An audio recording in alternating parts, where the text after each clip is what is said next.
Hi friends, ఎలా ఉన్నారు? నేను మీ విశ్వనాథ్ సార్ని.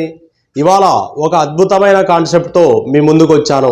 ఏంటి అంటే రేఖాగణితం లేదా జామితి. ఇంగ్లీష్లో జామెట్రీ అంటారు. ఇంగ్లీష్లో ఏమంటారు? జామెట్రీ అంటారు. ఈ టాపిక్ అనేది డిఎస్సిలో మోస్ట్ ఇంపార్టెంట్ కాన్సెప్ట్ అనమాట. జామెట్రీ వస్తేనే మెన్సురేషన్ వస్తుంది, అంటే రేఖాగణితం వస్తేనే క్షేత్రగణితం వస్తుంది. సో దీంట్లో కంప్లీట్ థియరీ ఉంటాయి. సో గత డిఎస్సిలో కూడా 5 క్వశ్చన్లు వచ్చాయి. 5 క్వశ్చన్లు అంటే 2.5 మార్కులు. గుర్తుపెట్టుకోండి, 5 క్వశ్చన్లు అంటే 2.5 మార్కులు. స్కూల్ అసిస్టెంట్ వాళ్ళకి కావచ్చు, ఎవరికైనా చాలా ఇంపార్టెంట్ కాన్సెప్ట్ ఇది. ఇటువంటి కాన్సెప్ట్ నీకు సింపుల్గా నేర్పించే బాధ్యత నాది. ఓకేనా?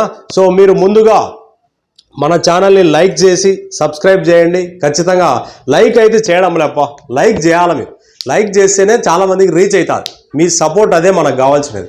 సో కాబట్టి మీరందరూ లైక్ చేసి 10 మందికి షేర్ చేస్తారని మనస్ఫూర్తిగా కోరుకుంటున్నా. ఇంకోటి ఏంటంటే మీ అందరికీ ఉద్యోగాలు రావాలి. ఉద్యోగాలు రావాలంటే సబ్జెక్ట్ రావాలి. సబ్జెక్ట్ రావాలంటే చాప్టర్లు నీట్గా నేర్చుకోవాలి, క్షుణ్ణంగా నేర్చుకోవాలి. ఈ చాప్టర్ అయితే మేము కొంత భాగమే యూట్యూబ్లో పెట్టడం జరుగుతుంది. పూర్తి భాగం మీరు మన యాప్లు పర్చేజ్ చేసి దాంట్లో చూసుకోండి. ఓకేనా? రైట్ ఫ్రెండ్స్, ఇప్పుడు మనం ఈ చాప్టర్ డిస్కస్ చేద్దాం. రేఖాగణితం లేదా జామితి అని. సో జామెట్రీ అనే ఇంగ్లీష్ పదం, జామెట్రీ అనే ఇంగ్లీష్ పదం ఎక్కడి నుంచి వచ్చిందంటే జియో మరియు మెట్రాన్ అనే 2 గ్రీకు పదాల నుంచి ఆవిర్భవించింది. జియో మరియు మెట్రాన్ అనే 2 గ్రీకు పదాల నుంచి ఆవిర్భవించింది. జియో అంటే భూమి, జియో అంటే భూమి, మెట్రాన్ అంటే కొలవడం. జియో అంటే భూమి, మెట్రాన్ అంటే కొలవడం. కొన్ని పుస్తకాల్లో మెట్రియాన్ అని కూడా ఉంటారు. నో ప్రాబ్లం, అంతా ఒకటే.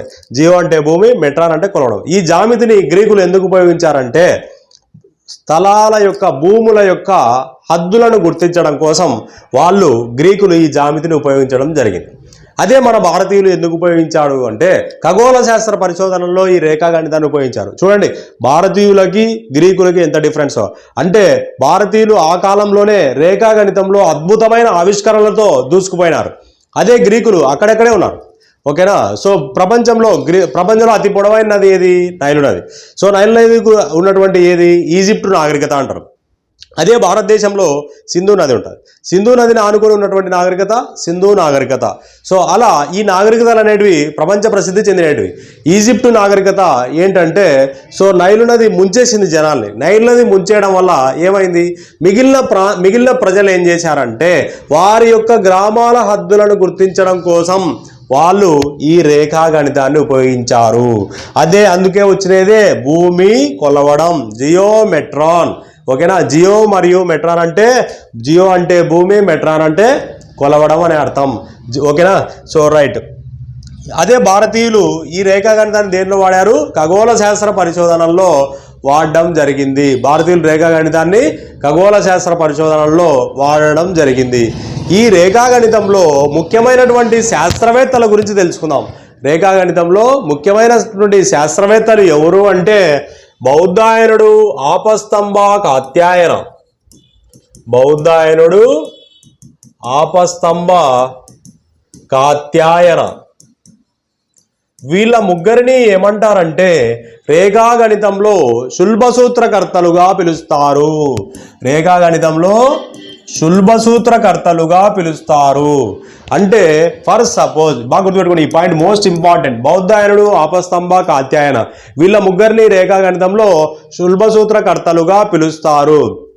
మరి ముఖ్యంగా మన బౌద్ధాయనుడు ఏం చేశాడు అంటే ఈయన గురించి తెలుసుకోవాల్సినటువంటి ఆవశ్యకత చాలా ఉంది. ఇప్పుడు మనం పైథాగరస్ సిద్ధాంతం అని నేర్చుకుంటాం. లంబకోణ త్రిభుజంలో పైథాగరస్ సిద్ధాంతాలు వస్తాయి. ఓకేనా? పైథాగరస్ త్రికములు వస్తాయి. అవన్నీ కనిపెట్టేది మన బౌద్ధాయనుడే. పైథాగరస్ అనేవాడు ఒక దొంగ నా దృష్టిలో చెప్పాలంటే. సో ఎందుకు అంటే బౌద్ధాయనుడు రచించినటువంటి ఈయన చూడండి, బౌద్ధాయనుడు గురించి చెప్తాడు. దీర్ఘ చతురస్రం అంటే ఇది. దీర్ఘ చతురస్రంలో భుజాలు, ఇది ఒక భుజమే, ఇది ఒక భుజమే, ఇది ఒక భుజమే, ఇది ఒక భుజమే. దీర్ఘ చతురస్ర భుజాలకు మరియు కర్ణాలకు, కర్ణాలంటే ఇవి, దీర్ఘ చతురస్ర భుజాలకు మరియు కర్ణాలకు సాధారణ పైథాగరస్ త్రికములను ఆపాదించాడు. ఓకేనా? దీర్ఘ చతురస్ర భుజాలకు మరియు కర్ణం అంటే ఇది. త్రిభుజంలో అతిపెద్ద భుజమే కర్ణం. సో దీర్ఘచతురస్ర భుజాలకు మరియు కర్ణాలకు సాధారణ పైథాగరస్ త్రికములను ఆ కాలంలోనే పైథాగరస్ కంటే ముందు కాలంలోనే ఈ బౌద్ధాయనుడు ఆవిష్కరించడం జరిగింది. అసలు పైథాగరస్ త్రికములు అంటే ఏంటి సార్ అంటే, ఇప్పుడు ఇది లంబకోణ త్రిభుజం. సో దీంట్లో 3, 4, 5 అనేది తీసుకుందాం. లంబకోణ త్రిభుజంలో పైథాగరస్ సిద్ధాంతం వస్తుంది. పైథాగరస్ సిద్ధాంతం ఏంటి అంటే కర్ణము స్క్వేర్ ఇజ్ ఈక్వల్ టు భుజము స్క్వేర్ ప్లస్ భుజము స్క్వేర్. త్రిభుజంలో అతిపెద్ద భుజం కర్ణం అంటే పెద్ద నంబర్ ఏది 5. సో కాబట్టి 5 square is equal to 3 square plus 4 square అయితే 5 స్క్వేర్ వాల్యూ 25. ఈ రెండు వాల్యూ యాడ్ చేస్తే 25 వస్తుంది. ఇలా 25 ఇజ్ ఈక్వల్ టు 25 రావాలా. ఆ కాలంలోనే క్రీస్తు పూర్వంలోనే మన బౌద్ధాయనుడు వీటి యొక్క ఆవిష్కరణలు చేయడం జరిగింది. ఈ సాధారణ పైథాగరస్ త్రికములను దీర్ఘచతురస్ర భుజాలకు మరియు కర్ణాలకు ఆపాదించడం జరిగింది. అంటే ఇది 5, ఇది 3, ఇది 4 అనుకో. ఈ విధంగా బౌద్ధాయనుడి యొక్క ఆవిష్కరణలు అద్భుతమైన ఆవిష్కరణలుగా మనం పేర్కొనవచ్చు. కానీ కాలక్రమేణా గ్రీకులు మన గ్రంథాలను గ్రంథచౌర్యం చేసి వాళ్ళ పేర్లు వేసుకున్నారు. ఓకేనా. సో ఈ బౌద్ధాయనుడు సంకలనం చేసినటువంటి వాటిని ఏమంటారంటే బౌద్ధాయన శుల్బ సూత్రాలు అంటారనమాట. ఓకేనా. బౌద్ధాయనుడు సంకలనం చేశాడు ఇవన్నీ. పైథాగరస్ త్రికములు కనిపెట్టినటువంటి వ్యక్తి ఎవరు? బౌద్ధాయనుడే. తర్వాత వీరి ముగ్గురిని ఏమంటారు? బౌద్ధాయనుడు, ఆపస్తంభ, కాత్యాయన వీళ్ళ ముగ్గురిని రేఖాగణితంలో శుల్బసూత్రకర్తలుగా పిలుస్తారు. శుల్బసూత్రకర్త అంటే చేసేవాడు, అంటే శుల్బసూత్రాలను ఆవిష్కరించిన వారినే వీళ్ళ ముగ్గురు అనమాట. రేఖాగణితంలో శుల్బసూత్రకర్తలుగా బౌద్ధాయనుడు, ఆపస్తంభ, కాత్యాయనను పిలిచడం జరుగుతుంది. సో తర్వాత నెక్స్ట్ ఇంకా ఈయన బౌద్ధాయనుడు ఏం చేశారు సార్ అంటే, సో బౌద్ధాయనుడు దీర్ఘచతురస్రంలో ప్రతి కోణం లంబకోణం అనేటువంటి విషయం చెప్పడం జరిగింది. బౌద్ధాయనుడు దీర్ఘచతురస్రంలో ప్రతి కోణం లంబకోణమే చెప్పడం జరిగింది. తర్వాత ఈయన కనిపెట్టినటువంటి ఒక అద్భుతమైన విషయం ఏంటంటే, మనము గుళ్ళల్లోకి వెళ్తే యజ్ఞాలు హోమాలు చేస్తూ ఉంటాం. ఈయన కూడా ఒక బ్రాహ్మణుడే.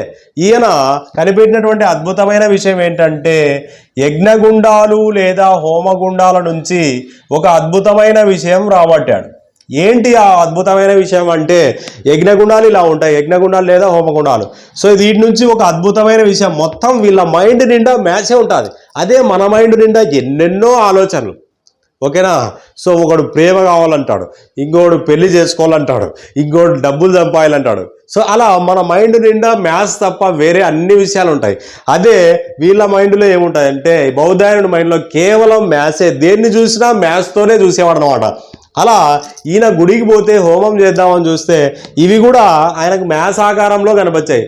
దీనిని బట్టి ఆయన ఏం చెప్పాడంటే, ఇవి వేరువేరు ఆకారాల్లో ఉన్నప్పటికీ, చూడండి ఇవి వేరువేరు ఆకారాల్లో ఉన్నప్పటికీ, ఇప్పుడు ఇది వేరే ఆకారం, ఇది వేరే ఆకారం, అంటే ఈ పార్ట్ ఇవి వేరువేరు ఆకారం. చూడు ఇది వెడల్పు బి, ఇది వెడల్పు, ఇది పొడవు, ఇది వేరే ఆకారం. అంటే ఇవి వేరువేరు ఆకారంలో ఉన్నప్పటికీ అవి ఆక్రమించే వైశాల్యాలు సమానం.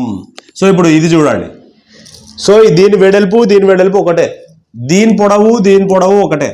సో ఇలా ఇప్పుడు మనం ఇది చూసినట్టయితే దీని వెడల్పు ఒకటే, దీని పొడవు ఒకటే. ఇలా యజ్ఞగుండాల నుంచి ఒక అద్భుతమైన విషయం రాబట్టాడు. ఏంటి? యజ్ఞగుండాలు ఇవి వేరువేరు ఆకారాల్లో ఉన్నప్పటికీ అవి ఆక్రమించే వైశాల్యాలు సమానమని తెలియజేసినటువంటి భారతీయ శాస్త్రవేత్త ఎవరు అని అడుగుతాడు. వెంటనే నీకు ఎవరు గుర్తు రావాలా? బౌద్ధాయనుడు గుర్తు రావాలా. ఇది ఈయన కనిపెట్టినటువంటి అద్భుతమైనటువంటి విషయము. Okay right. మనం తెలుసుకోవాల్సినటువంటి మరొక గొప్ప శాస్త్రవేత్త ఎవరు అంటే యూక్లిడ్. యూక్లిడ్. ఈయన గ్రీకు దేశానికి చెందినటువంటి గొప్ప గణిత శాస్త్రవేత్త. ఈయన ఏ దేశస్థుడు? గ్రీకు దేశానికి సంబంధించినటువంటి గొప్ప గణిత శాస్త్రవేత్త. ఈయన ఏమంటారంటే ఫాదర్ ఆఫ్ జామెట్రీ అంటారు. రేఖాగణిత పితామహుడిగా పిలిచడం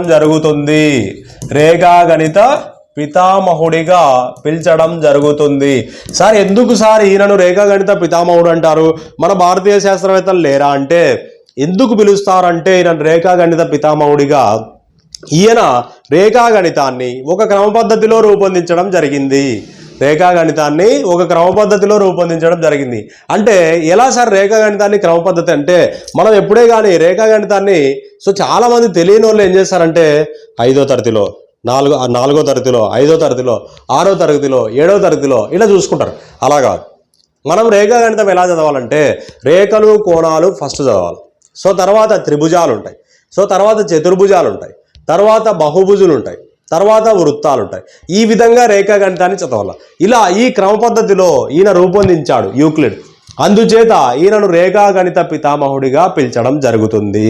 రేఖాగణితాన్ని ఒక క్రమ పద్ధతిలో రూపొందించాడు కనుక ఈయనను రేఖాగణిత పితామహుడిగా పిలుస్తారు.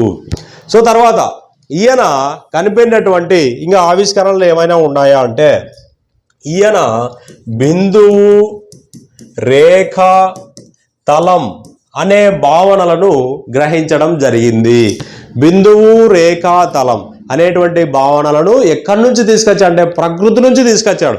ప్రకృతికి దీనికి ఏంటి సార్ సంబంధము అంటే, బిందువు వర్షపు నుంచి వస్తాయి, వర్షపు చినుకులు. ఈయన 2 బిందువులను కలిపాడు. 2 బిందువులను కలిపితే ఏం చేశాడు అంటే రేఖాఖండం అని చెప్పాడు అనమాట. అలా మరి రేఖ వచ్చింది. రేఖ అంటే ఏంటంటే ఒక 2 బిందువులను ఇలా కలిపాం కదా, అవిచ్ఛిన్నంగా 2 వైపులా పొడిగించబడినటువంటి వాటిని రేఖ లేదా సరళ రేఖ అంటారు. ఒక రేఖాఖండాన్ని ఇరువైపులా అవిచ్ఛిన్నంగా పొడిగిస్తే సరళ రేఖ అనేది ఏర్పడుతుంది. గుర్తుపెట్టుకో, చాలా ఇంపార్టెంట్, టెట్లో ఖచ్చితంగా అడుగుతాడు. ఒక రేఖాఖండాన్ని ఇరువైపులా అవిచ్ఛిన్నంగా పొడిగిస్తే సరళ రేఖ ఏర్పడుతుంది. అదే రేఖాఖండాన్ని ఒకవైపే అవిచ్ఛిన్నంగా పొడిగిస్తే కిరణం అనేది ఏర్పడుతుంది. కాబట్టి ఇది రేఖ, ఇది కిరణం. ఓకేనా. మరి తలం అంటే ఏంటి సార్ అంటే, టచ్ చేసేటువంటి ప్రతిదీ తలమే ఇందులో. ఓకేనా. ఇప్పుడు వీటి గురించి తెలుసుకుందాం. హాయ్ ఫ్రెండ్స్, ఎలా ఉన్నారు? నేను మీ విశ్వనాథ్ సార్ని. ఇవాళ ఒక అద్భుతమైన కాన్సెప్ట్తో మీ ముందుకు వచ్చాను. ఏంటంటే ఇదే రేఖాగణితం లేదా జామితి, ఇంగ్లీష్లో జామెట్రీ అంటారు. ఈ చాప్టరు డిఎస్సి వాళ్ళకు చాలా ఇంపార్టెంట్. డిఎస్సి వాళ్ళకి మళ్ళీ డిఎస్సిలో టెట్ పేపర్ 1 ఉంటుంది, టెట్ పేపర్ 2 ఉంటుంది. వీళ్ళందరికీ చాలా ఇంపార్టెంట్. మీకు ఎలా నేర్పిస్తానంటే సింపుల్ మెథడ్లో ఈజీగా మీకు సబ్జెక్ట్ వచ్చే విధంగా నేర్పించడం జరుగుతుంది. మీరు మన ఛానల్ని లైక్ చేసి సబ్స్క్రైబ్ చేయండి. ఈ ఛానల్లో కొంత భాగం మాత్రమే మేము వీడియోస్ రూపంలో మీకు అందించడం జరుగుతుంది. మీరు తర్వాత ఏంటంటే ఈ మన యాప్ని, శ్రీ విశ్వ అకాడమీ యాప్ని డౌన్లోడ్ చేసి పర్చేస్ చేయండి. అద్భుతమైన కాన్సెప్ట్తో మనం ముందుకు దూసుకుపోతాం. 200 టెస్టులు పెడతాను, చాప్టర్ వైజ్ టెస్టులు, 200 గ్రాండ్ టెస్టులు పెడతాను. కాబట్టి మీరు కళ్ళు మూసుకొని కొనాల్సిందేదే అనమాట. నీకు సబ్జెక్ట్ రావాలంటే మన యాప్ తీసుకో. ఒకటే నా కాన్సెప్ట్, ఒకటే, ప్రతిరోజు నీ ముందుకు వస్తూనే ఉంటాను ఏదో ఒక రూపంలో. నా టార్గెట్ ఏంటంటే నీకు వచ్చే సంవత్సరంలో నిన్ను ఉద్యోగునిగా నిన్ను చూడాలి, నువ్వు ఉద్యోగిగా నిన్ను చూడాలి అనేదే నా యొక్క ఈ ప్రాజెక్ట్ యొక్క ఆశయం. ఓకేనా. కాబట్టి మీరు ఖచ్చితంగా మన యాప్ని పర్చేస్ చేసి తీసుకోండి. ఎంత అవుతుంది మహా అంటే, ఎంత పెట్టినా ఈరోజు 297 రూపాయలే, 297 ఓన్లీ. ఈ ఫీజు ఇంక్రీజ్ అవుతుంది ఖచ్చితంగా. కాబట్టి మీరు యాజ్ ఎర్లీ యాజ్ పాసిబుల్ తీసుకోండి యాప్. ఓకే, రైట్, సబ్జెక్ట్లోకి వెళ్ళిపోదాం. ఇప్పుడు మనము అనిర్వచిత పదాల గురించి తెలుసుకుందాం. అనిర్వచిత పదాలు అంటే ఎటువంటి నిర్వచనాలు అవసరం లేనటువంటి ప్రకృతి యొక్క మూలాధారమైన వస్తువులను అనిర్వచిత వస్తువులు లేదా పదాలు అంటారు. అంటే నిర్వచనాలు ఉండవు, గుర్తుపెట్టుకోండి, నిర్వచనాలు ఉండవు, ప్రకృతికి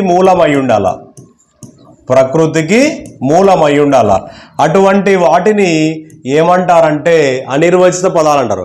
సార్ మరి ప్రకృతికి మూలం అంటే ఏంటి సార్ అంటే, మనం ప్రకృతికి మూలమా కాదా? చాలా మంది చెప్తారు మనం ప్రకృతికి మూలం అని. ఓకేనా. మనం ప్రకృతికి మూలం కాదు, గుర్తుపెట్టుకో, మనం ప్రకృతికి మూలం కాదు, ప్రకృతే మనకు మూలం. ఓకేనా.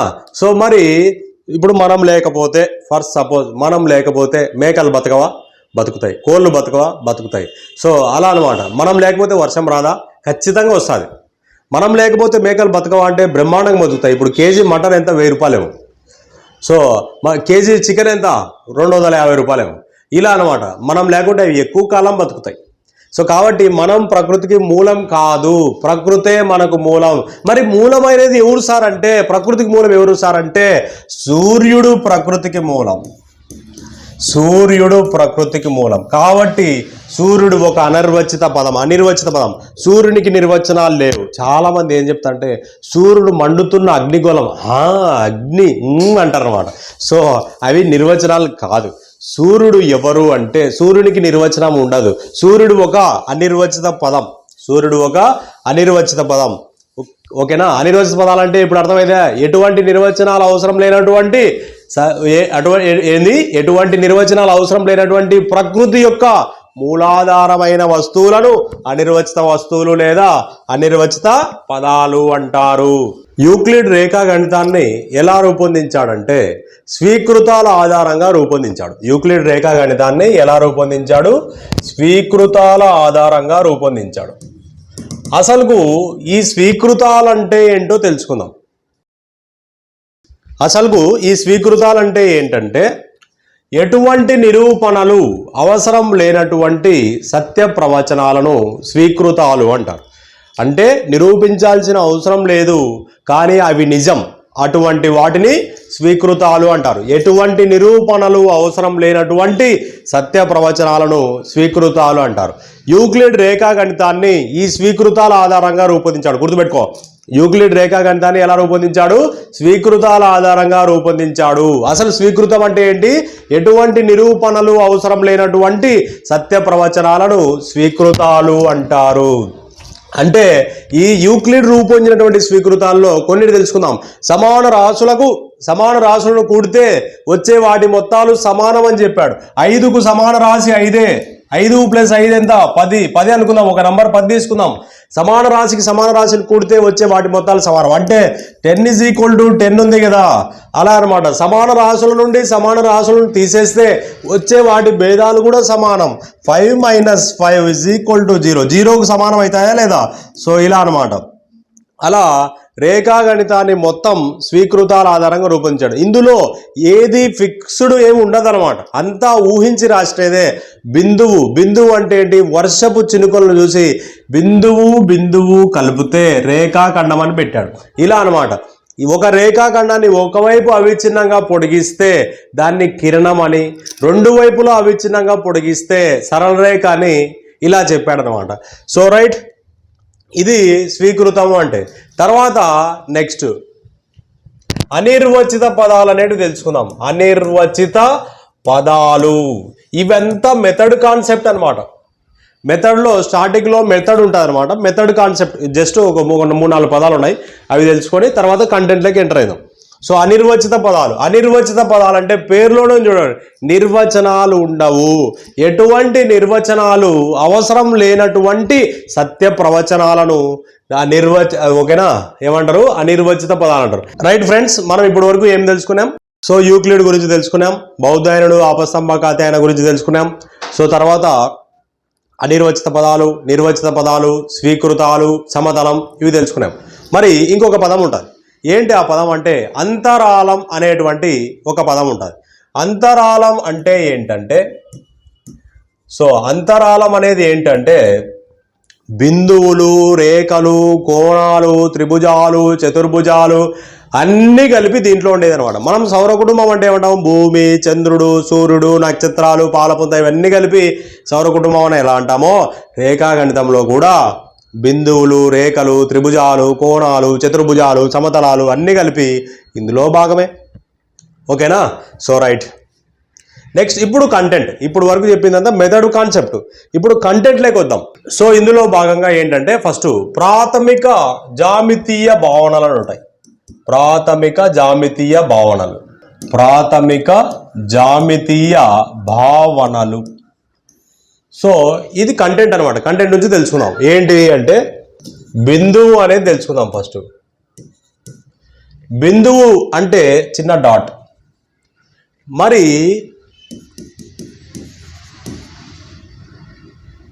రేఖాఖండం అని ఇంకొక పదం. బిందువు అంటే ఇంగ్లీష్లో పాయింట్ అంటాం. సో దీన్ని లైన్ సెగ్మెంట్ అంటాం. మరి ఏంటి రేఖాఖండం అంటే రెండు చివరి బిందువులను కలపగా ఏర్పడే దానిని రేఖాఖండము అంటారు. రెండు చివరి బిందువులను కలపగా ఏర్పడే దాన్ని ఏమంటారు? రేఖాఖండము అంటారు. సో ఇక్కడ రేఖాఖండం చివరి బిందువులు అంటే ఏంటంటే ఈ సైడ్ నుంచి ఇది లాస్ట్, ఈ సైడ్ నుంచి ఇది లాస్ట్, అలా అనమాట. సో ఇప్పుడు ఈ బోర్డు ఉంది, ఈ లాస్ట్ నుంచి ఈ లాస్ట్ వరకు అంతే. సో ఇప్పుడు మనము 3 పదాలు తెలుసుకుందాం. రేఖాఖండము, తర్వాత ఫస్ట్ కిరణం తెలుసుకుందాం. కిరణం లేకపోతే వద్దులే. రేఖాఖండం, తర్వాత కిరణము, తర్వాత సరళ రేఖ. ఈ 3 పదాలు తెలుసుకుందాం. దీనిని ఇంగ్లీష్లో ఏమంటారంటే లైన్ సెగ్మెంట్ అంటారు. Line segment. తర్వాత దీన్ని రే అంటారు, దీన్ని స్ట్రైట్ లైన్ అంటారు. Straight line. వీటి యొక్క ఒక్కొక్క దాని డిఫరెన్సెస్ తెలుసుకుందాం. రేఖాఖండం అంటే రెండు చివరి బిందువులను కలపగా ఏర్పడే దానిని రేఖాఖండము అంటారు. సో ఇది ఈ సైడ్ నుంచి ఇది లాస్ట్, ఈ సైడ్ నుంచి ఇది లాస్ట్. దీన్ని ఎలా సూచిస్తారంటే ఏ బార్తో సూచిస్తారు, ఏబి బార్తో సూచిస్తారు. ఏబి బార్ ఇలా అనమాట. AB bar, CD bar, EF bar అని పలకాలి. ఓకేనా. మరి కిరణం అంటే ఏంటి సార్ అంటే ఒక రేఖాఖండం. రేఖాఖండం అంటే ఇందాకే తెలుసుకున్నాం. రేఖాఖండం నుంచి ఒక రేఖాఖండాన్ని ఒకవైపు అవిచ్ఛిన్నంగా పొడిగిస్తే, అన్లిమిటెడ్గా పెంచితే, ఒక రేఖాఖండాన్ని ఒకే వైపున అవిచ్ఛిన్నంగా పొడిగిస్తే దాన్ని కిరణము అంటారు. మరి దీన్ని ఏమనాలి సార్ అంటే రే ఆఫ్ ఏబి అని చదవాలి. ఏమంటాం?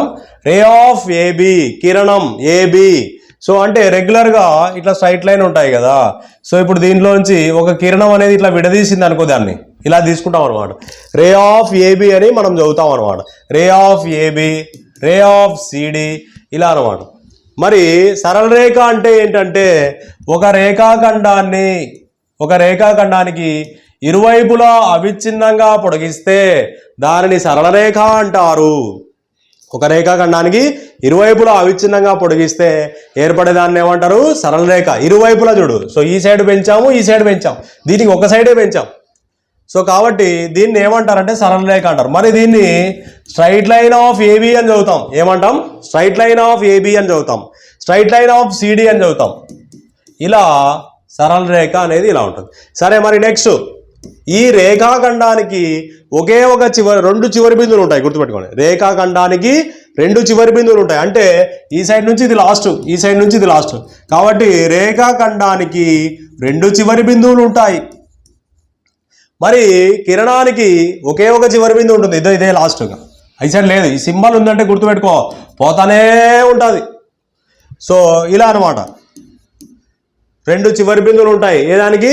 రేఖాఖండానికి. మరి కిరణానికి ఒకే ఒక చివరి బిందువు ఉంటుంది. కిరణానికి ఒకే ఒక చివరి బిందువు ఉంటుంది. మరి సరళ రేఖకు చివరి బిందువులు ఉండవు, గుర్తుపెట్టుకో. చివరి బిందువులు ఉండవు సరళ రేఖకు. ఎందుకు సార్ అంటే మరి బిందువులే ఉండవు సార్ అంటే బిందువులు ఉంటాయి, చివరి బిందువులు ఉండవు. బాగా గుర్తుపెట్టుకో. చివరి బిందువు అంటే ఆ సైడ్ ఈ సైడ్ లాస్ట్ అనమాట. సో ఇలా అనమాట. మరి నెక్స్ట్ రేఖాఖండం యొక్క పొడవు. రేఖాఖండం యొక్క పొడవు పరిమితం. రేఖాఖండం యొక్క పొడవు పరిమితం, గుర్తుపెట్టుకోండి. మరి కిరణం యొక్క పొడవు అపరిమితం. దీనికి ఉదాహరణ ఎట్లా చెప్పొచ్చు సార్ అంటే సూర్యుడు ఒక బిందువు, చివరి బిందువు. సూర్యుడు నుంచి కిరణాలు భూమి మీద పడతాయా? గుంత తవ్వినాం, బావి తవ్వినాం, బావిలో పడతాయా లేదా? ఎంత లోతైనా పోతానే ఉంటాయి. ఈ సింబల్ అంటేనే పోతానే ఉంటుంది. కాబట్టి దీని యొక్క పొడవు అపరిమితం. మరి సరళ రేఖ యొక్క పొడవు ఇది కూడా అపరిమితమే. ఇంకా ఈ సింబల్ ఉంటే పోతానే ఉంటుంది, ఈ సైడ్ పోతానే ఉంటాయి. కాబట్టి అపరిమితం. దీని యొక్క పొడవు అపరిమితం. దీన్ని దేంతో చూస్తారు? AB bar. దీన్ని దేంతో చూస్తారు? Straight line of AB. దీన్ని స్ట్రైట్ లైన్ ఆఫ్ ఏబి అంటారు. దీన్ని ray of AB, ray of CD అని ఇలా చూస్తాం. దీని పొడవు పరిమితం. రేఖాఖండం పొడవు పరిమితం. మరి దీని పొడవు అపరిమితం, దీని పొడవు అపరిమితం. మరి దీనికి రేఖాఖండానికి రెండు చివరి బిందువులు ఉంటాయి. మరి దీనికి ఒకే ఒక చివరి బిందువు ఉంటుంది. మరి దీనికి చివరి బిందువులు ఉండవు. ఓకేనా. సో ఇది కాన్సెప్ట్ అనమాట. సో రేఖాఖండానికి మరియు కిరణానికి మరియు సరళ రేఖకు. ఇలా వీటి యొక్క అంశాలు అనేవి మనం ఇప్పుడు తెలుసు. సో ఏంటి అంటే ఈ అనిర్వచిత పదాలకు ఉదాహరణ తెలుసుకుందాం. ఏంటి అనిర్వచిత పదాలకు ఉదాహరణ? సూర్యుడు, బిందువు, మొక్కలు మొదలైనవన్నీ అనిర్వచిత పదాలకు ఉదాహరణ. సూర్యుడు, బిందువు, మొక్కలు మొదలైనవి. సూర్యుడు అంటే తెలుసుకున్నాం కదా, సూర్యుడు లేకపోతే వర్షం పడదు, సూర్యుడు లేకపోతే పంటలు పండవు, సూర్యుడు లేకపోతే ఏమీ జరగదు. కాబట్టి సూర్యుడు ఒక అనిర్వచిత పదం. ఏంటి అనిర్వచిత పదం అంటే? నిర్వచనాలు ఉండవు కానీ ప్రకృతికి మూలం. అటువంటి పదాలను ఏమంటారు? అనిర్వచిత పదాలు అంటారు. మరి సార్ బిందువు అంటే ఏంటి సార్? బిందువుకు దీనికి ఏం సంబంధం? బిందువు వర్షపు బిందువులు, వర్షపు బిందువులు, బిందువులే నీళ్ళు అవుతాయి. నీళ్ళు తాగితేనే కదా మనం బతికేది. సో ఎంత బిర్యానీ తిన్నా ఒక అర్ధ గంట తర్వాత అయినా నీళ్ళు తాగాల్సిందే మనం. సో అలా బిందువు అంటే వాటర్. మరి మొక్కలు లేకపోతే, ఓకేనా, మొక్కలు లేకపోతే ఏం జరగదు అనమాట. సో కాబట్టి మనం తినే ఆహార పదార్థాలు ఏవైనా సరే మొక్కల నుంచి వచ్చేటివే. సో కాబట్టి అనిర్వచిత పదాలకు ఇవన్నీ అనమాట. దీనికి జామెట్రీకి లింకు. అందుచేత జామితి అనేది ప్రకృతి నుండి ఆవిర్భవించింది. ఓకేనా, జామితి జియో మరియు మెట్రాన్ అనే 2 గ్రీకు పదాల నుంచి ఆవిర్భవించింది అని తెలుసుకున్నాం. జియో అంటే భూమి, మెట్రాన్ అంటే కొలవడం. ఈ జామితిలో గుర్తుపెట్టుకోండి, ఈ జామితిలో పునాది నిర్మాణం అనేది ఒక జామితి సూత్రం. పునాది నిర్మాణం అనేది ఒక జామితి సూత్రం. ఏదైనా సరే నువ్వు ఇల్లు కట్టాలన్నా, బిల్డింగ్ కట్టాలన్నా, ఏం కట్టాలన్నా పునాది లేకోకుండా నువ్వు నిర్మిస్తే అది ఉండదు. కాబట్టి పునాది అనేది ఒక జామితి సూత్రం. ఇలా జామితి సూత్రాలను ఉపయోగించి నిర్మించిన కట్టడాలను ఏమంటారంటే జామితీయ అనువర్తనాలు అంటారు. జామితీయ అనువర్తనాలు అంటారు. జామెట్రికల్ అప్లికేషన్స్ అంటారు. జామెట్రికల్ అప్లికేషన్స్ అంటారు ఇంగ్లీష్లో. జామితీయ అనువర్తనాలు అంటే బాగా ఇంపార్టెంట్, గుర్తుపెట్టుకోండి, టెట్లో ఖచ్చితంగా అడుగుతారు. జామితీయ అనువర్తనాలు అంటే జామితి సూత్రాలను పూర్తి స్థాయిలో ఉపయోగించి నిర్మించిన కట్టడాలను జామితీయ అనువర్తనాలు అంటారు. ఈ జామితీయ అనువర్తనాలకు ఉదాహరణ సో ఫ్రాన్స్లోని ఈఫిల్ టవర్, తర్వాత చైనా గోడ,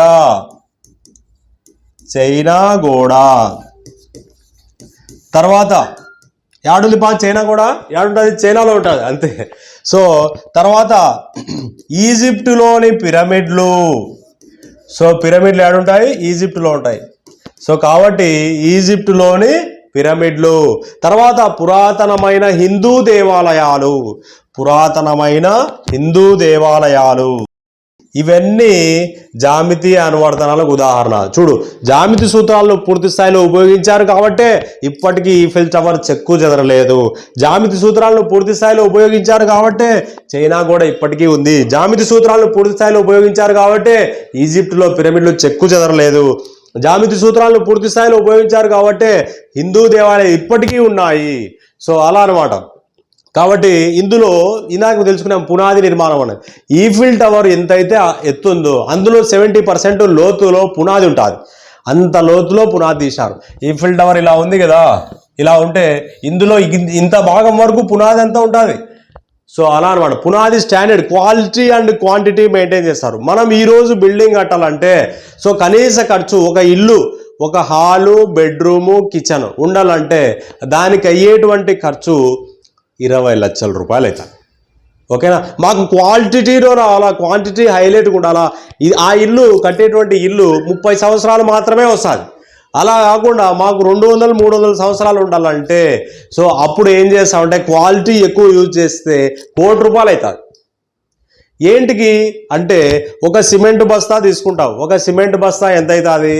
సో మామూలుగా పెన్నా సిమెంట్ ఇలాంటి సిమెంట్లు అయితే సో ఒక బస్తాకు 3 బ్యాగులు ఇసుక కలుపుతావు అంటే ఆడ ఎక్కువ సిమెంట్ అవుతుంది.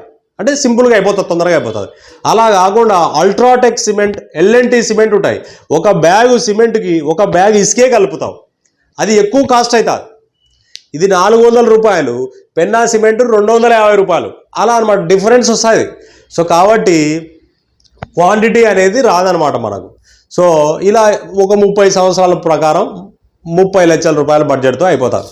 అలా కాదనుకుండా నాకు 200 సంవత్సరాలు కావాలంటే 1.5 కావాల్సి ఉంటుంది. సో రైట్, ఇవి జామితీయ అనువర్తనాలు అంటే జామితి సూత్రాలను పూర్తి స్థాయిలో ఉపయోగించినటువంటి వాటిని ఏమంటారు? జామితీయ అనువర్తనాలు అంటారు. జామితీయ అనువర్తనాల ఉదాహరణ ఈఫిల్ టవర్, చైనా గోడ, పిరమిడ్లు, హిందూ దేవాలయాలు అనేది గుర్తుపెట్టుకోండి. సో తర్వాత నెక్స్ట్ ఇప్పుడు అనిర్వచిత పదాలు అనేది తెలుసుకున్నాం. ఓకేనా, అనిర్వచిత పదాలు తెలుసుకున్నాం. ఇప్పుడు మరి నిర్వచిత పదాలు తెలుసుకుందాం. నిర్వచిత పదాలు, నిర్వచిత పదాలు డిఫైన్డ్ టర్మ్స్ అంటాం. అనిర్వచిత పదాలు అంటే అన్డిఫైన్డ్ టర్మ్, నిర్వచిత పదాలు అంటే డిఫైన్డ్ టర్మ్స్ అంటాం. Defined terms. మరి నిర్వచిత పదాలు అంటే ఏంటయ్యా అంటే అనిర్వచిత పదాల సాయంతో ఏర్పడే పదాలను నిర్వచిత పదాలు అంటారు. అనిర్వచిత పదాల సాయంతో ఏర్పడే పదాలను ఏమంటారు? నిర్వచిత పదాలు అంటారు. సో నిర్వచనాలు ఉంటాయి దీనికి. సో నిర్వచనాలు ఉంటాయి. అది కూడా ఎలా? అనిర్వచిత పదాల సాయంతో ఏర్పడే పదాలను, అనిర్వచిత పదాల సాయంతో ఏర్పడే పదాలను నిర్వచిత పదాలు అంటారు. ఇవి ఈ చాప్టరు మీకు డిఎస్సి వాళ్ళకు ముఖ్యంగా థియరీ నుంచి క్వశ్చన్లు అడుగుతారు. థియరీ క్వశ్చన్లు ఖచ్చితంగా అడుగుతాడు. కాబట్టి నువ్వు ఇప్పుడు నేను చెప్పేటువంటి పాయింట్ లైన్ టు లైన్ రాసుకొని నేర్చుకుంటే నీకు సబ్జెక్ట్ ఈజీగా వచ్చేస్తుంది. ఓకేనా, లైన్ టు లైన్ నేర్చుకోవాలా. మరి ఈ నిర్వచిత పదాలకు ఉదాహరణ ఏంటి సార్ అంటే ఇంతకుముందు అనిర్వచిత పదం బిందువు అని తెలుసుకున్నాం కదా, అలా బిందువును కలిపితే ఏం ఏర్పడుతుంది? రేఖాఖండం ఏర్పడుతుంది.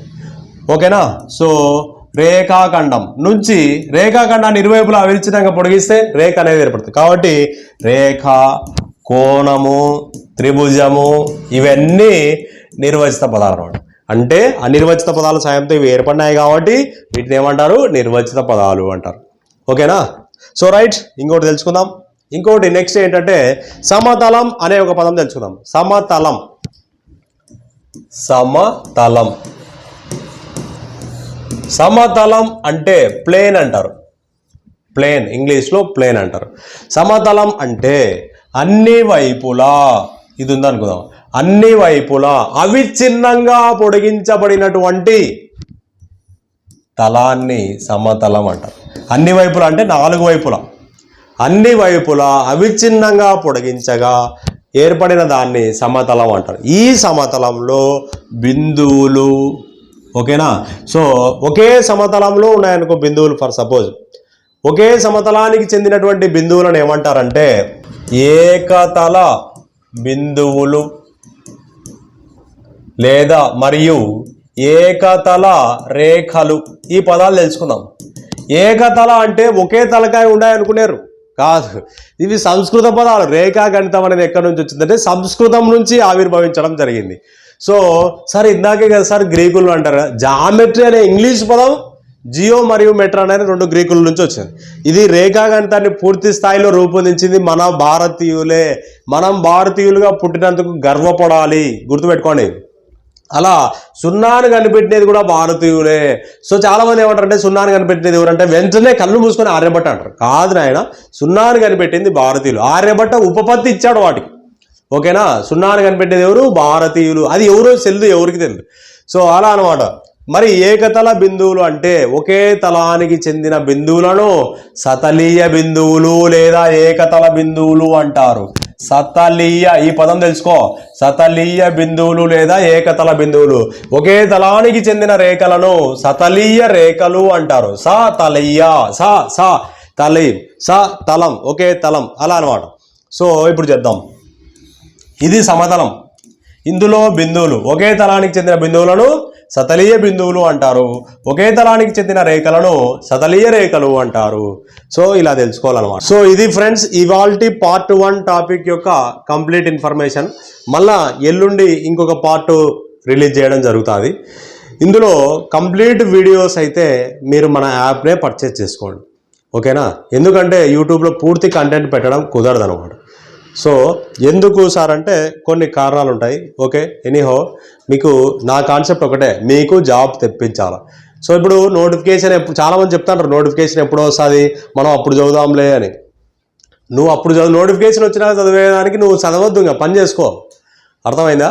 సో నోటిఫికేషన్ వచ్చిన తర్వాత నువ్వు చదవడం అంటే నీకు నీళ్లు దప్పిక అయినప్పుడు బావి తవ్వడంతో సమానం అనమాట. కాబట్టి అలా చేయొద్దు.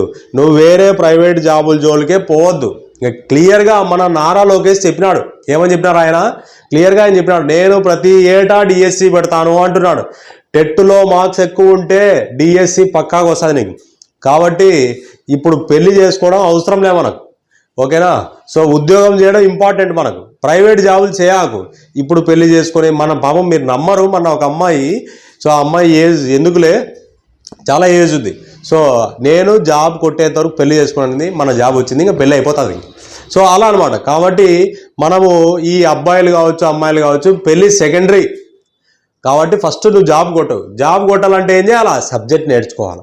సో నువ్వు చాలామంది చేసే మిస్టేక్ ఏంటంటే నాకు జాబ్ రావాలనుకో. అది కాదురా నాయన అనుకోవాల్సినది, ప్రతి క్వశ్చన్కి కరెక్ట్ ఆన్సర్ రాయాలా. ఇది మెయిన్. సబ్జెక్ట్ ప్రతి సబ్జెక్ట్లో ఎక్స్పర్ట్ కావాలా. డిఎస్సిని ఏమంటారు? ఆంధ్రా సివిల్స్ అంటారు. డిఎస్సిని ఏమంటారు? ఆంధ్రా సివిల్స్ అంటారు. అంటే సివిల్ సర్వీసెస్తో ఈక్వల్గా పోలుస్తారు. 2000 పైకి మార్కులు ఉంటాయి సివిల్ సర్వీసెస్లో. సో అన్ని సబ్జెక్టులు అంతకంటే ఎక్కువ సబ్జెక్టులు ఇటు ఉంటాయి డిఎస్సిలో. అందుచేత అది డిఎస్సిని ఆంధ్రా సివిల్స్ అంటారు. సివిల్ సర్వీసెస్ ఎగ్జామ్తో పోలుస్తారంటే నువ్వు ఎంత రేంజ్లో చదవాలా. సబ్జెక్ట్కి నా సజెషన్ ఏంటంటే నువ్వు అన్నీ కలిపి ఉండే సబ్జెక్టులను తీసుకో, ప్రిఫర్ చేయకు. ఇండివిజువల్ సబ్జెక్టు ప్రిఫర్ చేయి, ఓకేనా? So maths separate, science separate, Telugu separate, English separate, ఇట్లా సపరేట్ సబ్జెక్ట్ తీసుకోవడం చాలా ఉత్తమం. నన్ను అడిగితే మీరు ఏ సబ్జెక్ట్ అన్నా తీసుకోండి, నీకు మ్యాథ్స్ రావాలంటే శ్రీ విశ్వ అకాడమీలో తీసుకోవాలి, అంతే. సో నేను ప్రతి ఒక టాపిక్ మీద క్వశ్చన్లు చేయడం జరుగుతుంది. సో సిలబస్ కంప్లీట్ చెప్పిన, సో ఇంకా చెప్తూనే ఉన్నా, ఇంకా అప్లోడ్ చేస్తూనే ఉన్నా. ఇంకా మన సిలబస్ అయిపోయేసరికి ఒక 2 వీక్స్ టైం పడుతుంది. సో తర్వాత ఇంకోటి ఎగ్జామ్స్ పెడతాను, ఆ ఎగ్జామ్స్కి ఎక్స్ప్లెనేషన్ వీడియోస్ చేస్తాను. సో కాబట్టి చాప్టర్కి 5 టెస్టులు వస్తాయి, 200 గ్రాండ్ టెస్టులు వస్తాయి, ఓకేనా? సో కాబట్టి మీరు ఖచ్చితంగా మన యాప్ తీసుకుంటే నీకు మ్యాథ్స్ గ్యారంటీకి వస్తుంది. నువ్వు మన యాప్లో నుంచే క్వశ్చన్లు రావడం జరుగుతాయి, ఓకేనా? సో కాబట్టి ఇంకా వేరేది ఏం ఆలోచించకుండా శీఘ్రంగా మన యాప్ పర్చేజ్ చేయి. వితిన్ 4-5 డేస్లో మన యాప్ ఫీజు చాలా పెరుగుతుంది. కాబట్టి ఈరోజే కళ్ళు పూసుకొని యాప్ తీసుకో. నీకు నేనుంటా, ఓకేనా? శ్రీ విశ్వ అకాడమీ నీకు సపోర్ట్ ఉంటుంది, right? Thank you, all the best.